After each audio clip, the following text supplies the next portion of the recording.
৪৭তম BCS preliminary job solution গুরুত্বপূর্ণ প্রশ্নের সমাধান। হ্যাজ লেইন আসলিপ অর্থাৎ শুয়ে পড়া।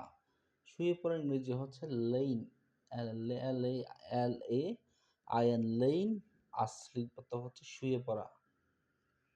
ফ্রেঞ্চ লিভ অর্থ হচ্ছে বিনা অনুমতিতে ছুটি কাটানো, যেটাকে আমরা বলি আনলাইসেন্সড লিভ।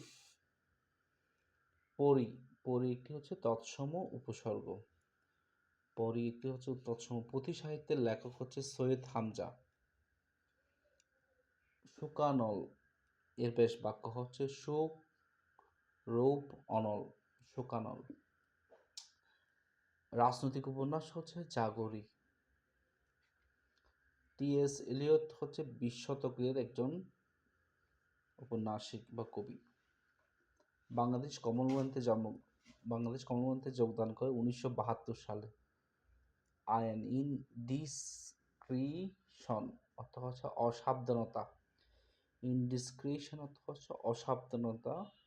আইন ইন ডিআইএস সিআরই টিআইওয়ান ইনডিসক্রিশন অর্থ হচ্ছে অসাবধানতা।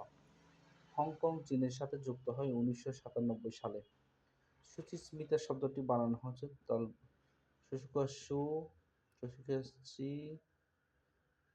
রসিকা দন্ত স্বয়ম আকার তাকাতে সুচিস্মিতা। অতসী মামি একটা বিখ্যাত উপন্যাস, লিখেছেন মানিক বন্দ্যোপাধ্যায়।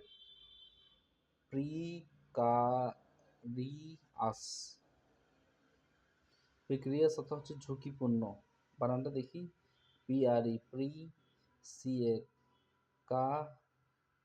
CARI কারি, AS প্রিকারিয়াস অর্থ হচ্ছে ঝুঁকিপূর্ণ। হাজারীগুল বিখ্যাত হচ্ছে মানিকগঞ্জ। কপালকুণ্ডার বিখ্যাত চরিত্র হচ্ছে নবকুমার।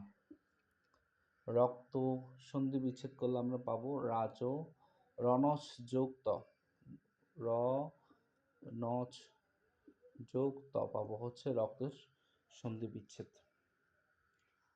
মানুষের স্বাভাবিক চোখের দৃষ্টিসীমা হচ্ছে 25 সেন্টিমিটার। ভূপৃষ্ঠে সবচেয়ে বেশি পাওয়া যায় হচ্ছে অক্সিজেন।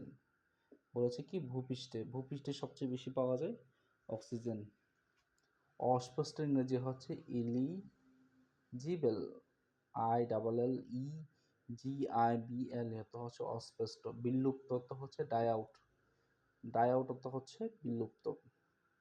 ফিট অর্থ হচ্ছে খাওয়ানো। ফিডের পাস্ট পার্টিসিপল হবে ফেট। ঘড়ির কাঁটা সাধারণত পর্যায়বৃত্ত গতিতে এগোয়। কারেন্ট অর্থ হচ্ছে আর্জেন্ট নিড। হপ অর্থ হচ্ছে লাফানো, হপেট, এটা পাস্ট পার্টিসিপল। ঢাকা থেকে ঢাকা হয় হচ্ছে 1982 সালে। বাংলা মুদ্রাক্ষরের জনক হচ্ছে